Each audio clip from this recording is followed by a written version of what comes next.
Metapod Podcast, the Pokemon TCG podcast that revolves around the evolving meta. We're here. Oh. Sir, that's just a Dr. Pepper for anyone who is curious. Diet Dr. Pepper. This is actually, Sean and I have been doing a lot today. We've pre-recorded some things for the future in advance, and so we're working hard, and we got a lot of stuff to talk about with you today. Some news of products that you may want to put on your radar, but also there was a gigantic tournament that happened recently. But first of all, Sean, how have you been doing since the last time we potted? I mean, I've been doing well, Jake. Like you said, we have gotten some stuff for the following week. Not to hype next week's episode at the very beginning of this week's episode. That feels weird, but good stuff. We just want to say that we're really excited for next week's episode because it's going to be awesome. Because we did next week's episode before we recorded this. It's something. It's all timey-wimey, nonsense for the Doctor Who fans out there. But Jake, do you want to kick us off with the review? I'll kick it off with the 5-star review. As always, at the beginning of the podcast, before we get into the news, we talk about the lovely reviews that y'all leave. Now you can leave your own review, especially on Apple iTunes. Doesn't have to be 5 stars. You can be honest. It could be 3 stars, 2 stars, 1 star if you're really feeling it. Just, tell us how we're doing, whether you like us or not. This one is going to be left with Retroactivation. The title's a little bit cut off, so I don't know exactly what it is. It's a long title, but let's get into the review because it's a big one. If you're looking for the best podcast on the Pokemon TCG, let me save you some times because the Metapod with Jake and Sean has it all. From the current meta to news and rumors on upcoming TCG products and events, you won't find another podcast that so consistently delivers on those fronts and more. The production quality is equally impressive, and the dialogue is always fun and enjoyable. A great podcast for casual collectors, tournament players, and Pokemon fans of all ages. And this person actually got a job thanks in parts of the Metapod. Excuse me, how? I didn't read this prior, so this is my first time reading it. So I was like, whoa, wait a minute, hold on. I was solopreneuring it last year when I started listening regularly. With 3 kids who are into Pokemon and a history of playing collectible card games in the 90s, it was a great way to start diving into the Pokemon TCG. Then a few months ago, I decided to switch things up and applied for a position at my LGS, local game shop for everyone that doesn't know.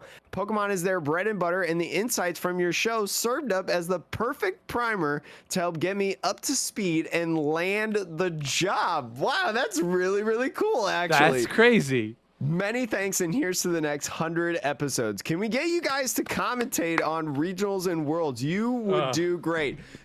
No joke, Sean and I have actually really thought about doing so here's the thing. To commentate at the regional or the world level, you have to have a pretty good resume. Just talk to Ethan Heggie, one of the newer commentators, or Skarzig, one of the new commentators in the Pokemon scene. They have a big resume commentating tournaments, and Sean and I are very busy people, so it's hard to find time, but we do have some cool pins that we could match if we ever decide to cast one day, actually. I actually have it. It's behind me. You can't see it, but... Mine's over there as well. I mean, I like how your pitch for us is, we don't have a lot of experience casting Pokemon events, but we've got matching pins. I have years of broadcasting experience. It's literally what I studied in school. And Sean, you've been a content creator for a long time. You've run your own tournaments, Digimon, Pokemon. So, and I'll put on my resume, I did commentate Digimon Worlds. I did one time commentate. I've only commentated one kind of big Pokemon event, and this was a couple years ago when the pandemic first started and the online scene really, started going. I commentated a Pokéx online tournament. Oh yeah, I remember those. Yeah. Yeah, so I was the last second audible call though, but I still delivered on that. I still did great, but I would love to commentate regionals. I have a lot of stuff as play-by-play and commentary for sports, football, basketball, baseball, softball, soccer, swimming, lacrosse. And I kind of would do that too. Like I would. You'd be the play-by-play, and I'd be the color commentator. Yeah, I would be like, he draws 7 cards. Oh my gosh, and there he goes. And then you would be like, well, he did that because. It's like, well, he did that because I don't know, because I don't understand the mind of a skilled Pokemon That is player. not true, Sean. That we just talked to someone who is huge. Anyways. Without spoiling anything that's coming up in the next couple weeks, thank you again so much for leaving that review. That was a really cool review. Congratulations on your job, and we hope that our podcast brings many, many joys to other people. And you could get joy by jumping into our first topic, which could be related to a lot of people. The McDonald's promos are back, Sean. Do you collect the McDonald's promos in recent years, Sean? Well, the more recent year, which was the pack that came out last year, I think, it was kind of hard to collect with people selling the entire case on eBay. So no, I do not collect them. Certain people that start with A and end with Drive, you know, going to McDonald's and ordering like 350 packs, whatever. And so, Joe Schmo. Anyways, enough of that. But McDonald's is doing a new promotion that's taking place this year, August 9th to September 26th. So for almost 2 months, a little over a month and a half, they're going to be having these promotional cards packs again. But there's a little bit more than just the packs this time around. Each pack will each Happy Meal will come with a 4-card promo pack, a TCG coin, that is the big thing in my opinion, and a Match Battle spinner toy. The coins and toys will feature Pikachu, Growlithe, Smeargle, Victini, Rowlet, and Gossifleur, which really, really cool, Sean. I'm going to be honest. I'm really hyped about this, mostly because of the coins. Yeah. I love collecting the coins, and these look like all gold coins, right? Like the Rowlet coin, right? My boy Rowlet, you know, he's in the past just been a green coin, like just a dark green-esque color coin. Now, though, he's gold, so it's a new coin to collect. It's like a bunch of these are like almost new coins, I feel like. Yeah, I mean, they're interesting. They'll probably be the plastic coins that we are familiar with seeing in like other things, like smaller ones. But the thing that is interesting to me is, I don't know, Jake, have you ever heard of this match battle type thing before? No, I mean, these are always, the toy that comes with it are always like these obscure, like weird things. I don't know. I'm always in it for like either the pack or whatever. Well, the weird thing though that I'm thinking about, like, is it that you open your pack and then you play the Pokemon from your pack and like the spinner keeps count of like something? I don't know, like it seems like I don't really know how it's done. You know what we should do though? We should go out when these come out and make a YouTube video of us playing each other. That would be kind of nifty. I don't know, extra nifty episode on the YouTube. But the way that they're breaking it down is that it looks like they're doing this by week. So I talked about the Rowlet coin. You know, I really, really want the Rowlet. It looks like the Rowlet coin is only going to be given out week 1, week 2, and week 7. And so if you're looking on the YouTube channel or the Spotify, basically a video version of this podcast, you will see the picture that Sean has pulled up of a breakdown of the weeks and different coins. Now, whether McDonald's employees will care enough to follow, you know, this guideline of weeks, that is to be determined. We don't know about that, but I think it's a good, you know, point of like, oh, you're a big fan of Gossifleur, right? Yeah. You love Gossifleur. You really want the Gossifleur coin. So you're going to kind of look around like week 5, week 6, you know, and so maybe between week 4 and week 7, you know, you go to McDonald's a lot to try to get that Gossifleur coin. But that's just an interesting observation because in the past, I don't think it has been this complex, I would say, with the toys. I feel like it's just been like random, you know, with their toys. Yeah, it is interesting that they have decided to divvy up by weeks like this. There might be like a business reason of like they wanted people to come back instead of just getting a bunch within week 1. They want people to come back every couple of weeks to a McDonald's. So like, yeah, they worked it out. I wonder as well, because in the article on PokeBeach, which is where we're looking at this, there was a lot of conversation about, last year's Pokemon packs. And I made a joke of this earlier, but people just going out, and Sean made a joke of it earlier, just getting a whole bunch at one time. And so I wonder if they're trying this time around with the distribution of weeks of trying to like sparse out their packs and their goodies and stuff. And so like, okay, you can only give out this many this week, and you can only give out this many this week, to try to spread it out instead of just like losing all of your packs like day 2 of a 10-day event, Yeah, I think you're right. I think it probably has a lot to do with the, giving with the people just buying out a bunch. I mean, I remember it wasn't the first day, but like the second week of last year or something like that, McDonald's actually put a restriction on how many Happy Meals like you could buy, because of the response of people just buying them out the first week. But this year's packs will have 15 reprinted cards going as far back as Shining Fates, Ladybug, Rowlet, Gossifleur, Growlithe, Victini, Lapras, Pikachu, Chinchou, Flaffy, Tynamo, Cutiefly, Beware, Pangoro, Drampa, Smeargle. Love me some Smeargle. But they are also going to be printed on a special confetti holofoil paper used for all the past McDonald's sets. So it'll be kind of like hollow versions, the confetti hollow versions of these cards, which are cool in my opinion. Like I have some of the McDonald's cards and I love them. Like they're just fun to collect. Yeah, I will say like if the Flaffy is the legal version Flaffy, like it would be kind of cool, because I don't know if any of the other ones have any playability anywhere, to be honest. I mean, it depends. Usually McDonald's promos do not have any sort of playability whatsoever. And I doubt the Rowlet will be the Sword and Shield base set Rowlet that, does the bird keeper effect. I would love, oh my gosh, if they do the Darkness Ablaze one, the one that for people who know kind of my content and whatever, know my background, this wall over here that's covered in Darkness Ablaze Rowlets, one of my favorite cards of all time. If it's that Rowlet, I'll go bonkers, Sean. I'll buy it out. I'm sorry. It is. Look.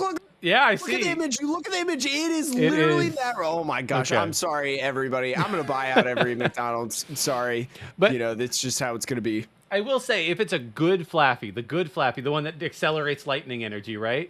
It'll be wild to think that a McDonald's promo version is what makes that deck max rarity. I think that would make, because I don't think is there a gold version of that Flaffy? I don't think so. There's a character rare version. I'm pretty sure there is a gold version of it. But you could argue that the McDonald's version, like the hollow is like the most rare, right? Because it's limited edition. Yeah. Right? They're not going to make these packs forever. They're just going to make it in a short amount of time. So, who knows? Could make an argument. McDonald's promo. Max rarity. Anyways, I'm gonna be getting that Rowlet, but that was so we did not plan on talking about that for that long, because I mean we only talked about it so long because I found out Rowlet was a thing in there. But anyways, there are more products coming out in the fall, including this year some fall 2022 tins. So we've talked about tins in the past, specifically the Evolutions tin, the V Heroes tins, if you remember, with Umbreon, Espeon, Sylveon. We talked about them a couple times, wondering if they were going to get like alternate arts or whatever, or if they were going to be different. Well, this time around, they have introduced Rotom V, Gallade V, and if you're looking on the screen, Giratina V. Giratina, one of the, what I consider to be literally one of the best decks that's going to come out of our next set. You're going to be able to get those Vs in tins, very, very easily. So that'll drive down the price, and that'll be really, really cool, Sean. Yeah, I mean, of all of these, I think, actually, the Gallade V, I'm not sure if the Gallade V is really that playable, but the other two are surprisingly playable. Like we talked about the Rotom and how we thought the Rotom was cool and some cool ideas with it. And I mean, I mentioned Giratina, the best card coming out of that set. And I believe there's a Rotom V Star as well, right? Yeah, there's a Rotom V Star that you can evolve from your promo Rotom V. Yeah, so both of these cards, it's I don't know. Like, this is for the first time in a long time. Like, I know that people love Umbreon VMAX, maybe Sylveon, but really, like, those are, I would argue, pretty niche comparatively. But like Giratina V and V Star, people are saying that is going to be one of the legit decks potentially, right? Mm-hmm. And the fact that you're getting a tin promo so soon on the heels of Lost Origin coming out, I think is great in terms of like keeping some of the price down. You know? Yeah, I mean, obviously the V Star is going to be costly, but you know, when you have a V that's relatively cheap, you know, and it goes down a little bit, that always helps in terms of deck building. But yeah, the Giratina V artwork, we do not know exactly which artwork it's going to be. There's actually two different artworks that have come out, I believe, or that have been seen. There's one where Giratina is kind of rushing in.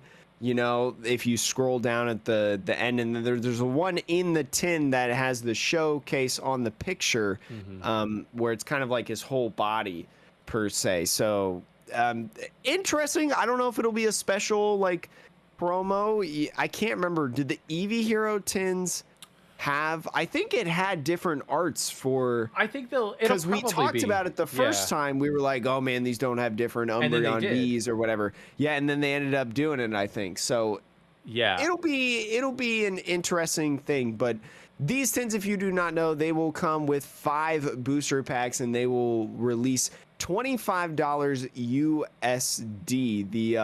The European versions will have 4 booster packs, similar to how it was with the Eevee Heroes. But I don't think we have a specific date on when these are coming back yet. I think it's just fall 2022. I don't think there's a specific date on it yet. Yeah, I mean, my guess with something like this, like we know Lost Origin comes out September 9th. So my guess would be maybe in the realm of like September 23rd. Like, you know, like one of those like late pretty September. Exact date. Well, I'm trying to think about like, you know, when is like a random, these usually release on like what, either Tuesdays or Fridays? Fridays, I think. Yeah, Fridays, I think. Yeah, so like pick a Friday 2 to 3 weeks out from the Lost Origin set release, and that's probably not far off, maybe early October, but I don't think it'll be later than that. Mm-hmm. But that's a guess. That's straight up just a guess. It'd be wild to me if this is a November release, though, to be honest. So, yeah. And, you know, we can't guarantee what sets are going to be in there in terms of the packs. It'll probably have like 2 Lost Origin packs and then a bunch of other like ones from the Sword and Shield era. Probably, I would say, because this will be after rotation. Or wait, no, hold on. No, rotation's in January. It's not happening until next year. Oh my gosh. Yeah, I forgot about that. Anyways, it'll probably all have Sword and Shield packs. You probably won't see any Sun and Moon. I mean, I think we're past the time of ever seeing Sun and Moon packs again in stuff, especially Sean in the big Kahuna box. I will say there's also a new box that's releasing on September 1st. So coming up, Sean, almost a month away. That is huge. 14 count 'em booster packs with also 4 quote large metallic coins. I like how it says large metallic coins, so it's probably going to be those big hunky coins like the Professor Juniper coin that was huge. That like, why on earth would you ever flip those? But anyways, it's going to come with that and a bunch of promos as well. 4 foil cards of Lucario Tyranitar, like the regular holo rares of those, and then Lucario V, Tyranitar V, and a Jumbo Lucario V. Interesting that they don't have like one box that's a Jumbo of Lucario V and one box that's a Jumbo of Tyranitar V, but you know, whatever. Oh my gosh, Jake, the Jumbo deck that somebody brought to the, now he could evolve into Lucario V Star. Oh yeah, he could do an evolution. You still can't have energies though, because we don't have Jumbo energies, but you could evolve, and so that'll be an interesting thing. Although if I had to take a guess at the World Championships, you will be disqualified probably for playing a Jumbo deck. But all of these cards are reprints in terms of the promo cards that you will see in these. But I mean, again, they come with 14 packs. That is a lot of packs, Sean. It is. I mean, this is Do you weird... remember a product that has like this many? I mean, other than the premium collections, right? Like the premium collections had quite a bit of packs. I thought that was like 10.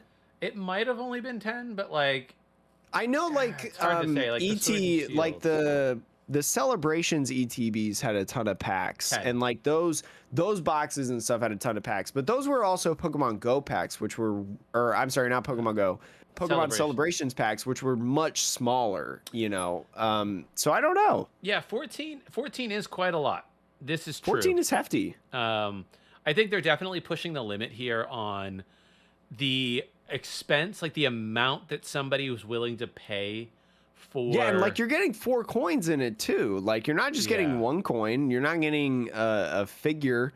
You know, usually it's just kind of like promo. Like you could have 2 promos, right? A jumbo card, like a figure type thing. Yeah. Or, you know, coin or something like that. Or pins, you know, sometimes they had like 2 pins in the box. It's never been like 4 coins, like 4 of those extra items, I feel like. Yeah, I it will be very interesting to see how well this sells, because to be honest, Tyranitar and the Lucario V, not particularly appealing. Yeah, like this, whatever. The coins, if you're a coin collector type thing and you don't mind buying one of these, great. But like, it's weird. It's going to take up a lot of shelf space. I don't know. Like this seems like the kind of product that would be a like a Walmart exclusive or a Target exclusive type thing too. Or like Costco. Like yeah. You know, like this would be like a Costco thing, because Costco's always like you buy in bulk, whatever, and so you just get a big box. You know, in Costco, you're like, I want to buy Pokemon cards. Let's get something with 14 packs in it. Yeah, it's a bit odd of a box, but.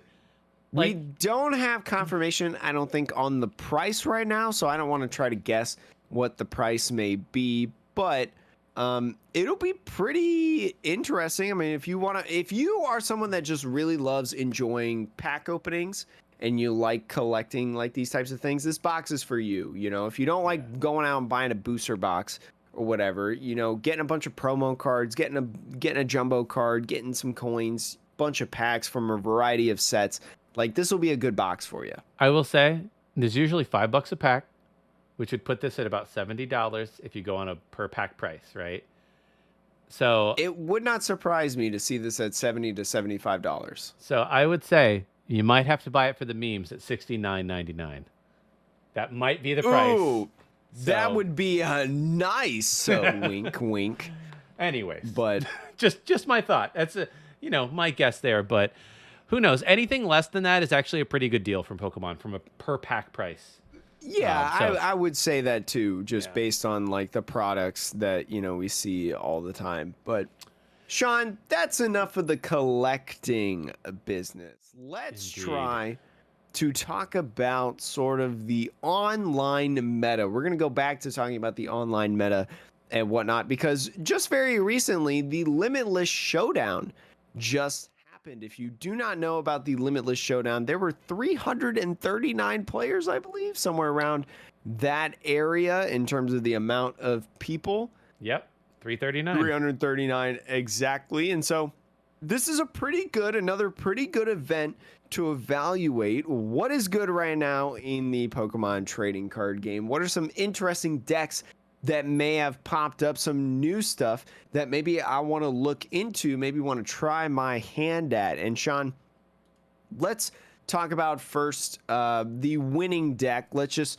go over the winning deck as we usually do the winner. This is Arceus Inteleon. So this is a deck, if you do not know, that honestly, this is probably arguably the best deck in format. If you're trying to just get up and try to pick the best deck, this is one that you definitely need to consider. We talked about it on this podcast before. You're playing mostly Arceus V and V Star with the Shady Dealings in Inteleon line. One thing I will say, though, Sean, that I've noticed in this trend over the last month or so, a lot of people are just taking out quick shooting.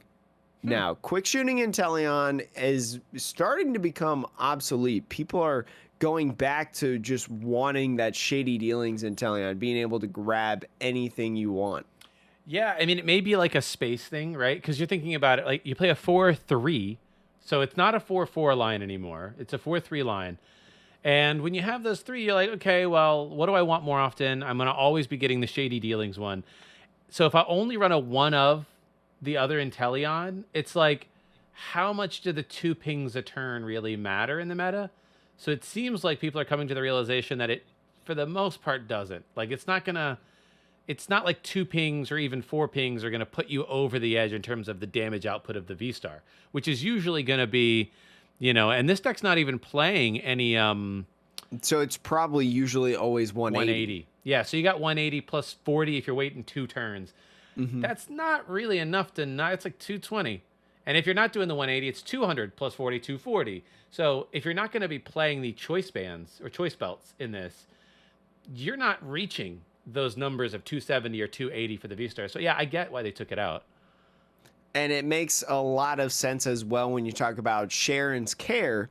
Also, especially when you talk about, the math in terms of the numbers, responding to people coming back at you, if they're not knocking you out right or trying to do that, you have turns where you're alternating attacks and, you got to go every other turn, take a knockout. So being able to use Sharon's Care as well, a great card with Arceus V Star because it works great with normal Pokemon. You're able to just pick up that Arceus and put another one down. And, especially with Arceus V Star's ability to just accelerate energies right back onto an Arceus V that you may have just Sharon's Care or whatever, you can start doing a lot of 200s because of the basic energy in this deck. Yeah.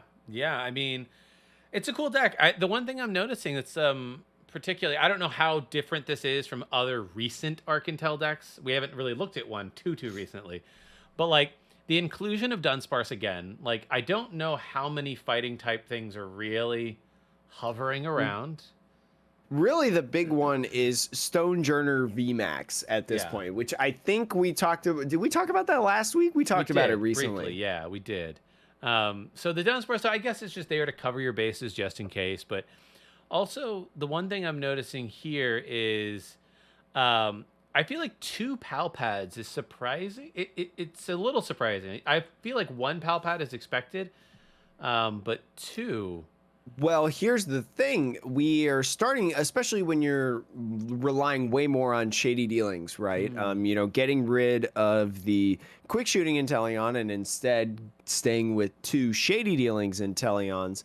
We are seeing this sort of shift in the format where people are playing less supporters. Like, look at the supporter line in here. It may not necessarily be less in terms of the overall number, but there's a lot more ones. This list specifically only has up to 2 of the same supporters, 2 Boss, 2 Marnie, 2 Sharon. I don't think people really go above 2 Sharon, but like for the Boss and Marnie, your Draw and your Gus, that's a little bit more surprising. And so, you have 1 Melanie, 1 Roxanne, 1 Research, all really, really good cards. And so having the flexibility of using them up to 3 times, with the 2 Pal Pad in the list is very, very interesting and is starting to remind people a little bit of the Versus Seeker days a little bit. Not exactly the same, but providing that flexibility because you have Shady Dealings to be able to go get your Pal Pad right away and throw that Melanie that you just literally used back in the deck, or maybe, a Boss or something, or maybe you can combo Shady Dealings Drizzle for a Pal Pad, put in Roxanne Boss, and then use Shady Dealings Inteleon to go get Roxanne or Boss or whatever you may need. So it's really interesting with the combo plays that you can do alongside having multiple Pal Pads, especially in a Shady Dealings deck. Yeah, that's a really good point. Yeah. So, I mean, cool. Very consistent deck. It's always interesting to see this deck, which is, it doesn't really... It has a lot of shenanigans in terms of, like you said, Sharon's Care, and it has good energy acceleration, and it has the ability to find its pieces. But, like, the pieces it's finding are pretty straightforward, which is hit with Arceus V Star, right? Like, you might get into a situation late game where it makes sense to hit with Inteleon's Aqua Bullet. That's the, like, there's probably some times where, like, that's the right thing to do. But for the most part, what you're doing to end your turn for the attack is always the same.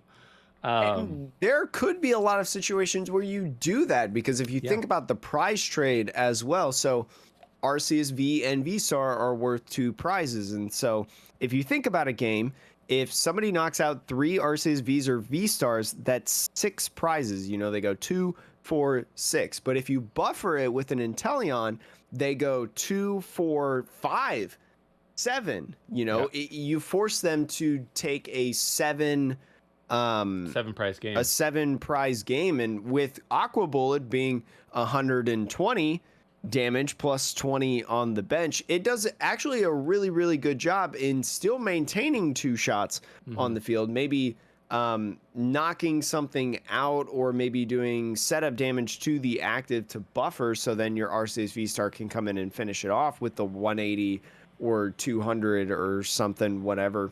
Yeah. Because that would reach 300 to 320 HP, which is really, really good.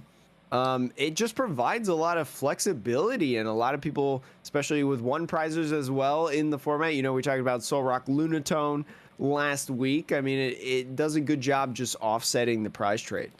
Yeah, I mean, this is a good deck where, like, you know, if you invested in Arceus when it came out with Brilliant Stars, and you already maybe had the Inteleon engine floating around, like, this is a deck that you haven't really had to spend too much money for the last 6 months or more. It's just kind of like, cool, bought it once. It's still a great deck 6 months later. And I think, you know, to some degree, this will continue to be a solid deck, my guess is, until rotation happens. So, well, and then even after that with just Arceus in general, because Arceus, you know, we see it paired with a ton of things. I would love to talk about another new pair that's popped up here shortly, but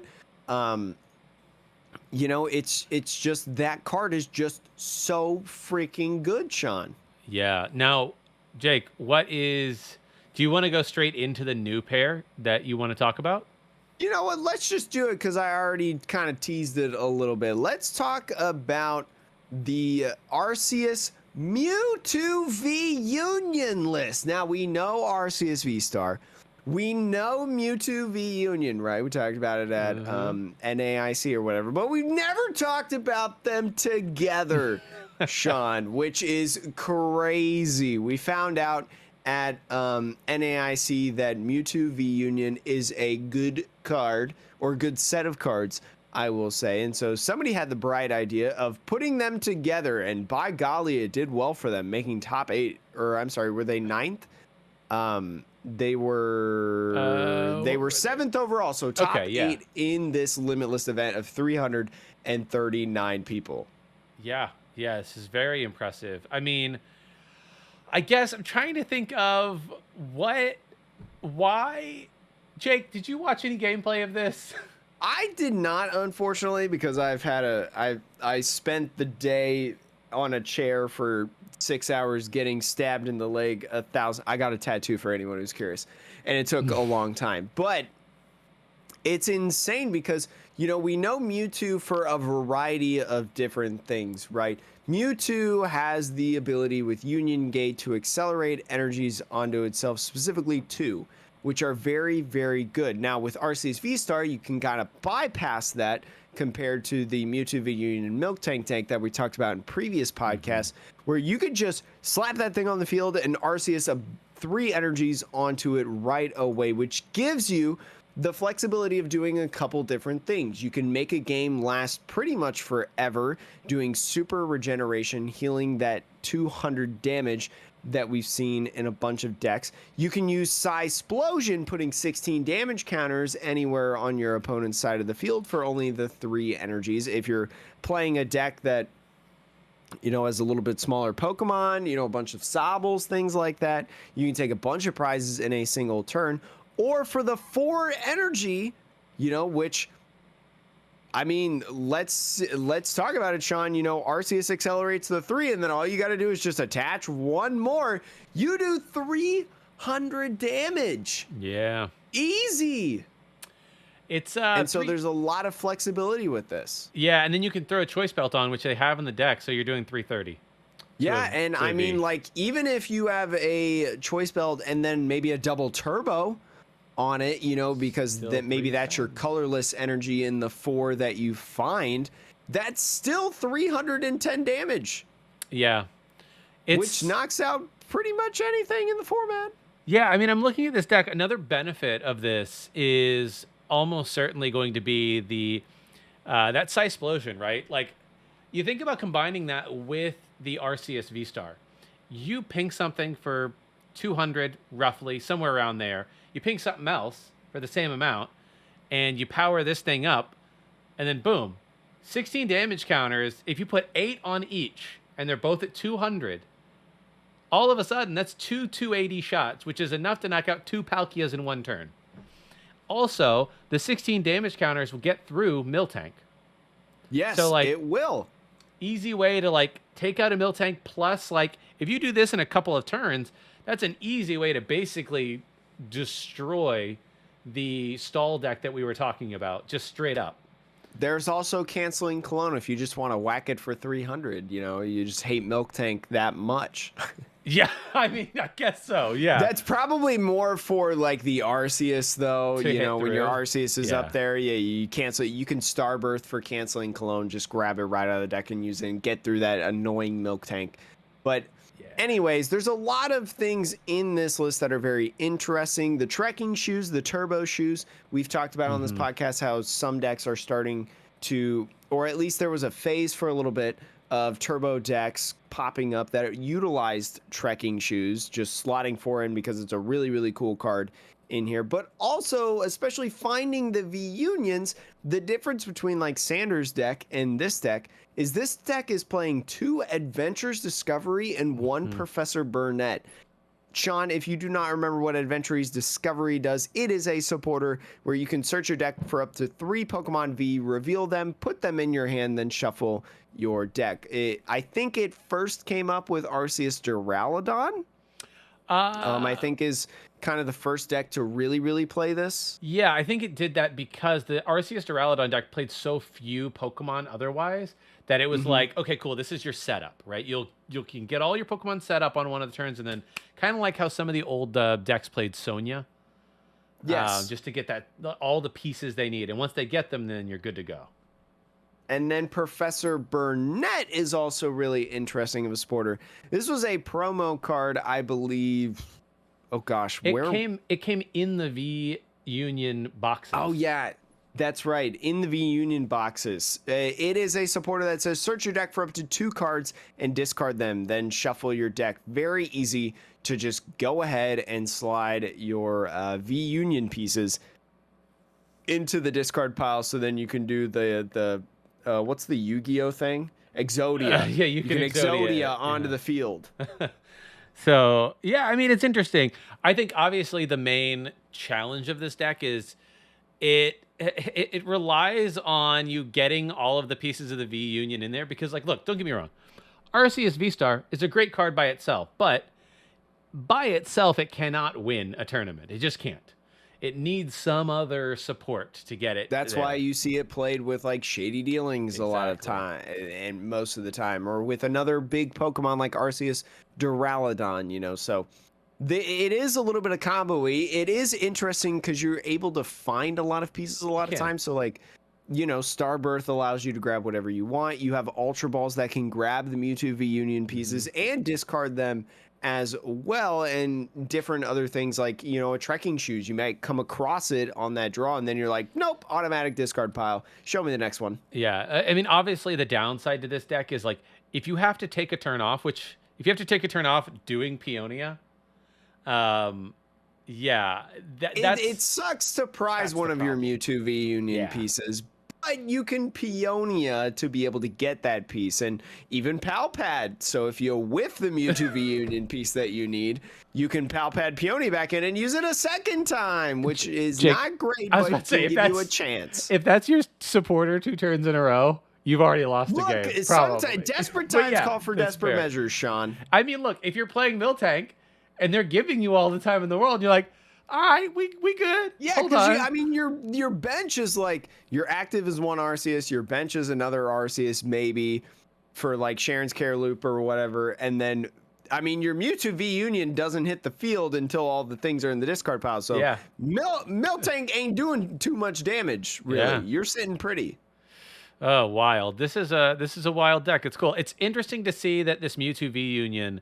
I think at the time, I personally thought that the Greninja V Union might be the more powerful one when it was first announced. But I think, like we said, the fact that there's an attack that's effectively there was a tag team GX card back in the day, Umbreon and Espeon, and that you could do this, but it cost you 6 energy. And don't get me wrong, V Unions are super annoying to get on the field. But the fact that you could do this every turn is nutty. And I'm like, the fact that this set of cards can do healing, a lot of healing, can do spread, a lot of spread, a once per turn amount of, like once per game, I should say, amount of spread in previous formats. And then also just straight up deal 300 damage.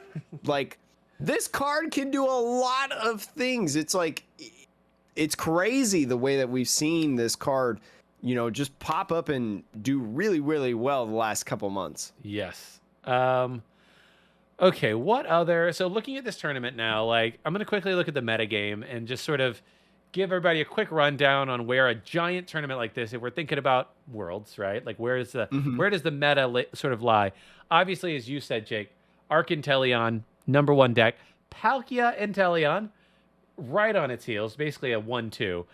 And both of them and this is in terms of the share. Yes. Like the amount of people that played. But also the win percentage on those decks very high, 53 and 54%. So, and then the third most played, which is about half of the other two, is Mew still, because people done invested into that Mew deck, and it is fun, I'm sure, and fast, but falling off. But Dialga getting as much play as Mew Genesect now, and I think that was a bit of a surprise to see how much play Dialga is getting. So. It's definitely interesting. It's one of those decks that, like, people hype it up. People really believe it, and they think it's good. But I don't know if anybody's cracked the code yet. There is something there with a V-Star attack that allows you to take a second consecutive turn when you're doing a bunch of damage. And looking at the lists right now that Sean has pulled. This is Sergio's list. Sergio O. This is Sergio's list? Okay, Yeah. I wasn't sure whose list we were referring to, but looking at this list, you know, you have kind of that, what I was talking about, the Mew Shoes Turbo style deck. You know, you're playing Mew, the one from Celebrations, and you have a bunch of trekking shoes in there to really dig through your deck a whole bunch. You have your Dialgo line, a Zacian in there to do a quick 230 if you want to, and also Intrepid Sword is really, really good at the first turn of the game, Sean. And just a bunch of draw power and a super aggressive deck, I would say. Yeah, it is a very, like, it's hyper aggressive at trying to get all that energy because, you know, Dialga V-Star, if you don't know, if you don't remember what it does, I think we've talked about it. Its first attack does more damage for each metal energy attached to it, which can 40 plus. Yeah, which can certainly add up if you are able to sort of take control of the game. And the way that you take control is the V-Star attack, which is also, it's 4 metal and a colorless. It does 220, which may or may not get you the knockout. But hopefully, like, the benefit here is if you're doing that 220, you're hopefully taking the knockout on a Crobat or a V, like something that, like, doesn't need the setup damage. And then you take another turn. So, like, if you can do that, attach a few more energy to really blow up something big, like a 280 or a 300 HP Pokemon or something, all of a sudden now you've taken 4 to 5 prizes in 2 turns, and your opponent hasn't had a turn between to respond. It's just a deck. I feel like it's almost high risk, high reward. Yeah. Because, you know, you have to invest those 5 energies into Dialgo, which is not out of the realm of ordinary when you have Metal Saucers in this deck, when you have Raihan in this deck, you know? So it's very interesting, but when you can pull it off and you can pop off, I mean, it's a really cool deck. It's a really cool card concept. Yeah, I mean, it's a fascinating deck. I think the other card in here, Cylene, flipping 2 coins, put a number of cards up to the number of heads from your discard pile on top of your deck. So as a way to recycle those metal saucers, most likely, so that you can just keep metal saucering. And I think this deck is playing 2 of the Cylenes, if I remember correctly. Yes, 2 of them. Yeah, so it's definitely a deck that I eventually want to play around with. And like you said, 1 canceling Cologne. So it does seem, Jake, like this is you have to like Sander and the I can't remember the other guy's name. They came out and they dominated with Mewtwo Miltank. So now everybody on their mind, and like Blissey also plays a little bit of Miltank, like another annoying deck that pops up sometimes. Like it's come to the point where you have to beat Miltank. Yeah. In the format. It's hard to, if you can't beat Miltank at least one time, you gotta make them think that you have an answer. And then I think the benefit of this deck, right, is you can hit through Miltank once, and then you're kind of like, oh, well, then what, right? Like, well, you have Cylene, and you can get canceling Cologne back. Exactly, you can get it back, and in those turns, if there's a couple of Miltanks you got to churn through a couple of them, right? Get it back, attach some extra energy over turns, and then you're big enough to knock out the Mewtwo V Union. And you know what? Also, you can Cylene for Cylene. So if you can Cylene and canceling Cologne a bajillion times if you want. So long I as don't you think that'd be roll a great heads. idea, but like you have to keep rolling heads. Yeah, I mean, don't hit tails, but like you could Cylene canceling Cologne a bunch of times. I mean, theoretically, if all you ever hit was heads, you have an infinite loop of Cylene canceling Cologne. So if you cheat and all of your die sides have heads, you can have an infinite loop. That's right. So, yeah. So like, big fan of the Dialga here. Any other decks that you saw from this really big tournament that you want to talk about? If not, that's fine. I think too. One that we should kind of touch on real quick is the 12th place finisher Dreams playing Ice Rider Calyrex. And yes, it's comboed with Palkia V Star. Okay, yeah. Which, if you want to know my personal opinion, I think Palkia, Shady Dealings, and Teleon is arguably the best deck in format, along with Arceus and Teleon. But we're seeing a mix of people putting in the Ice Rider Calyrex VMAX, which is a card that saw a lot of play, early on, but then it kind of fell off, and now it's like trickling back in, you could say, with the Palkia V Star. If you do not remember what Ice Rider Calyrex VMAX does for 2 colorless energy, Ride of the High King, 10 plus is the damage. This attack does 30 more damage for each of your opponent's benched Pokemon. So another card that does a little bit of the bench and can buffer you from discarding energies from your second attack. For 2 water energies, Max Lance, 10 plus.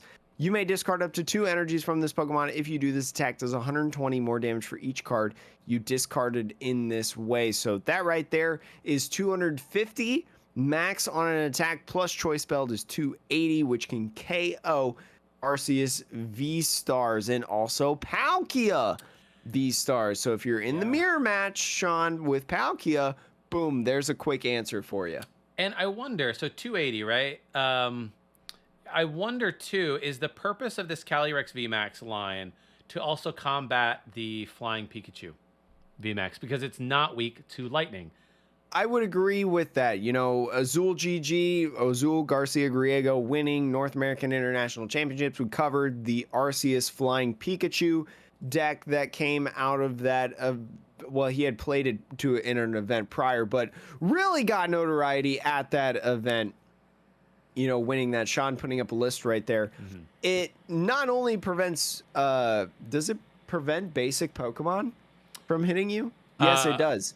Which one? It is the Flying Pikachu. It prevents basic Pokemon from hitting you, but also it's 160 damage, 1-hit KOs in Origin Form Palkia V Star. So like Sean said, having that Calyrex VMAX and being able to, not get one shot and being able to do enough damage to put a lot of pressure on Flying Pikachus can go really, really well. And guess what, Sean? Yeah. You can actually knock out one-shot a Flying Pikachu VMAX with Ice Rider Calyrex.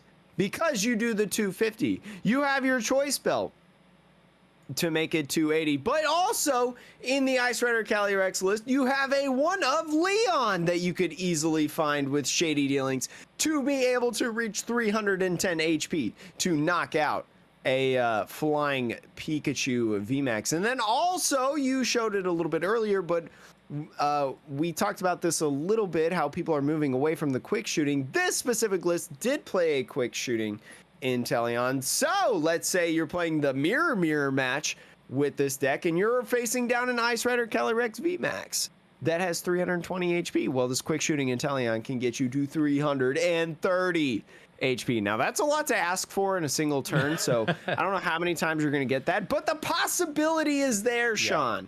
Yeah, and that, I mean, honestly, that's what matters, is because, like, you may have situations where, you know, if you're facing down a Mewtwo V Union, which I think is 300 HP, right?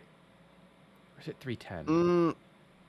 I have no idea, but it's up there. It's up there. And so, yeah, if you're facing down one of those big beefy boys, let me see. I actually want to pull up the Mewtwo V Union there just to... And while you're looking that up, you know, I brought up a whole bunch of damage modifiers. It works out really, really well. So you have flexibility of all these damage modifiers, right? Like if you're facing down a Palkia V Star, you know, you have the option between Choice Belt or Leon, right? Just depending on whatever you find. Or, you know, if you have something that, you know, you have Choice Belt and maybe you don't need, you know, 310, you can use Quick Shooting Inteleon instead of a Leon. Yeah. And not using your supporter for turn at that point, maybe using it later. But Sean, how much HP did Mewtwo V Union have? It had 310. I was trying to think about like if the Mewtwo V Union has a big charm, but that still puts it 10 damage away, which is really annoying, actually. And I mean, they can only heal so much every single turn. It's 200, so you can put yourself in a prime position, you know, with Ice Rider Calyrex VMAX. So very interesting. It's kind of staying around just a little bit, especially in this online event. And a deck that plays Cross Switcher, VIP, passes, Echoing Horn. It's very, very interesting in my opinion. Yeah, I would agree. That was a pretty cool list there. So if you are playing the Palkia list and you're finding that everyone is trying to counter you, particularly with the Flying Pikachu, because I mean, Palkia Inteleon is, as I said, one like arguably the best deck in the format. Yep. So like maybe give Calyrex a look-see. It'll be slightly less consistent, but you know. And it'll be really cheap as well, because I think just last week the League Battle decks. Yeah, the League Battle decks of Ice Rider Calyrex and Shadow Rider Calyrex just came out. You know, we talked about it in previous pods of the podcast and how cool those decks were. So you could go snag those and get your two. I think it comes with two Ice Rider Calyrex VMAX, right? I think so. You might be right. So if you don't have them, you could just do that, or you could just buy the singles, which is probably a way cheaper option, right? Because you don't have to buy the whole deck. But yeah. Either way, it can help you out, and so it's an interesting little thing that people are playing around with. So it's worth noting. But Sean, Jake, is that going to be all for this podcast? Yeah, I think so. But yeah. But like, you know, folks out there listening, next week gonna be a banger. I will say next week is, since we've already recorded it, I can honestly say this and not just hyping this up. It might be our best episode of the podcast. It's a really, really cool one. Highly encourage that you stick around for it. And we hope that you're getting hired as well because of the podcast. That was a really cool review that we read today. That was awesome. I'm going to post it on Twitter after this. But Sean, you have a great rest of the day. Thank you so much, everybody else, for listening to the Metapop Podcast, the Pokemon Podcast, the revolves around the evolving meta. Bye!